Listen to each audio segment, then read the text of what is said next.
Halo semuanya, selamat datang di Edu Vibes, tempat kita ngobrol santai tapi berbobot tentang berbagai hal seputar pendidikan dan kehidupan.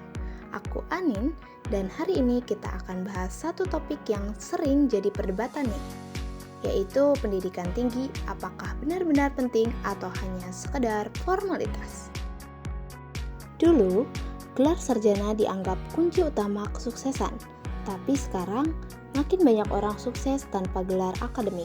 Jadi, apakah pendidikan tinggi masih relevan?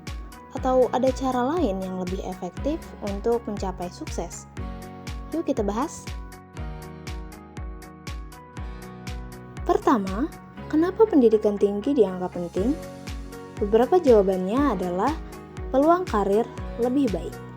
Banyaknya perusahaan masih mensyaratkan gelar untuk pekerjaan dengan gaji yang tinggi. Selanjutnya ada pengembangan diri, yaitu kuliah bukan cuma soal akademik, tapi juga membentuk pola pikir, kedisiplinan, dan jaringan sosial yang lebih kuat. Yang lainnya, spesialisasi keahlian. Profesi seperti dokter, insinyur, atau pengacara tetap membutuhkan pendidikan yang formal. Lalu, apakah semua harus kuliah? Jawabannya, banyak orang sukses tanpa gelar, seperti Steve Jobs dan banyak tokoh lain. Tapi mereka punya skill dan jaringan yang kuat. Selanjutnya, bidang seperti desain, programming, dan digital marketing lainnya bisa dipelajari secara mandiri tanpa harus kuliah. Dan pendidikan vokasional dan kursus online kini menjadi alternatif yang lebih murah dan fleksibel. Selanjutnya, ada tantangan dan realitas pendidikan tinggi. Yang pertama, ada biayanya yang mahal.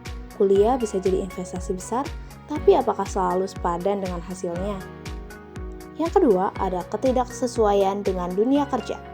Banyak lulusan yang akhirnya bekerja di bidang yang tidak sesuai dengan jurusannya pada saat kuliah. Yang ketiga, terdapat persaingan yang ketat. Gelar sarjana saja tidak cukup, butuh pengalaman, soft skill, dan networking. Jadi, haruskah kita kuliah? Jawabannya, jika ingin masuk profesi dan memerlukan lisensi dan keahlian khusus, kuliah masih sangat penting. Kedua, jika lebih suka jalur mandiri, bisa fokus membangun keterampilan, pengalaman, dan koneksi. Intinya, jangan kuliah hanya karena ikut-ikutan atau sekedar FOMO. Pastikan itu sesuai dengan tujuan dan kebutuhan hidup kita. Jadi, pendidikan tinggi itu penting, tapi bukan satu-satunya jalan menuju kesuksesan. Yang paling penting adalah terus belajar, entah lewat kuliah, kursus, atau pengalaman langsung di lapangan. Nah, menurut kalian sendiri, apakah pendidikan tinggi masih relevan di zaman sekarang? Atau ada cara lain yang lebih efektif untuk mencapai sukses? Aku pengen dengar pendapat kalian, share di komentar ya. Terima kasih untuk kalian yang telah mendengarkan. Jangan lupa follow podcast ini dan sampai ketemu di episode berikutnya. Keep learning semuanya!